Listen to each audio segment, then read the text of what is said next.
What up there, anime and manga communities? This is your boy Chitty. Yeah, Chitty, whatever you want to call it.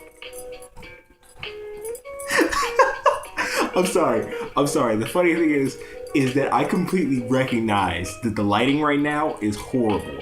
And I apologize for that. It's just, I have to do this review, and the only thing I have is my lamp, and it's not very well, lighting the area. And it's just funny to just look at my face, and it's just like this freaking black thing on the screen.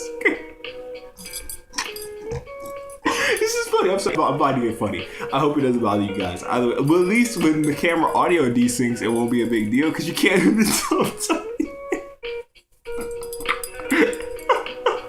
Either way it goes, man. I'm gonna be getting a new camera relatively soon, but I'll be doing a video on that tomorrow. Either way it goes, man. I'm gonna go ahead and get into this chapter of Toriko. Chapter 301. We way out of the 200s. We ain't in that anymore.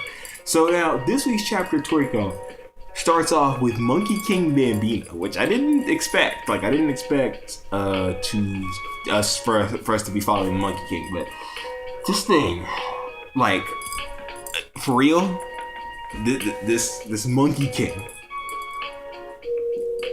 I don't know what to say. Like, dude. Okay, let's just talk about what this thing does. So it's just chilling, just like, it's standing in front of, like, on top of a mountain in front of an ocean, and this freaking little pebble hits its face and it starts to laugh. This thing has the creepiest face on the planet. In any manga, this monkey has the creepiest face ever. So this thing just starts strolling off to go find a mountain, and this thing casually, playfully just chops the mountain. This mountain is, I don't like, dude, it's so freaking huge. Like, it doesn't even make any sense. Like, this thing just casually we shouldn't be surprised. This thing is hyped up to be stronger than the Horse King, which that thing is. Anyways, and then it just chucks it on the ocean, and then we get some exposition explaining what this was for. And what this Monkey King is doing. It is considered a natural phenomena amongst people who don't know that this is just the Monkey King playing around. But this thing chucks the freaking mountain onto the ocean, and this thing moves at Mach 1 speed. It travels across the ocean. It travels the circumference of Earth. And by the time it gets back to the Monkey King, from all of the heat and everything, it becomes this small pebble. This thing is devastating, man. This thing is freaking nasty. Oh my god, I don't even want to see what it's gonna do to Toriko and the dudes, man. This thing is gonna rape. Like, I don't know. Oh god. May God help these men. So then we jump over to the continents, up Area 7, and we see that the free predation is back on, and everybody's eating, and the ecosystem is just another chaos, but a normal animalistic chaos, the way it should be. And then Toriko and the others are enjoying watching the animals enjoy their free food and all that.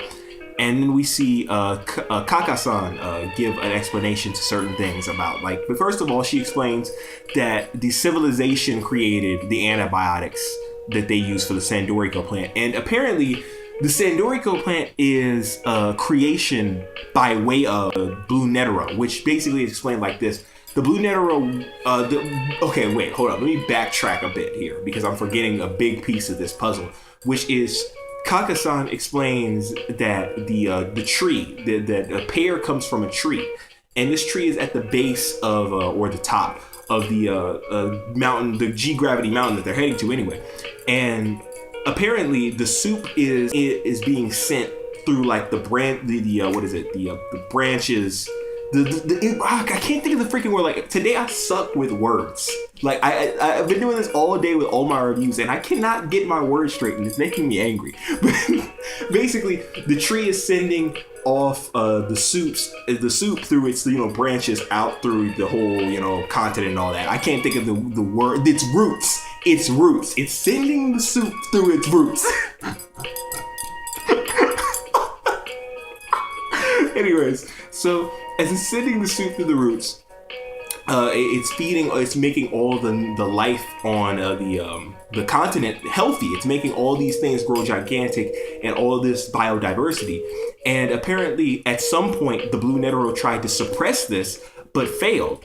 And mostly they failed because when they tried to suppress pair, it caused mutations. It caused a certain a plant life to try and, certain, life species to try and take energy and food and nutrients from the ground when there really wasn't any. And it caused this mutation and created the Sandorico plant, which by way of stopped the Netero's plans because the Netero couldn't handle the Sandorico plant either. So the Sandorico plant endangered the lives of all the species, but at the same time it saved it because it stopped the Blue Netero's plan.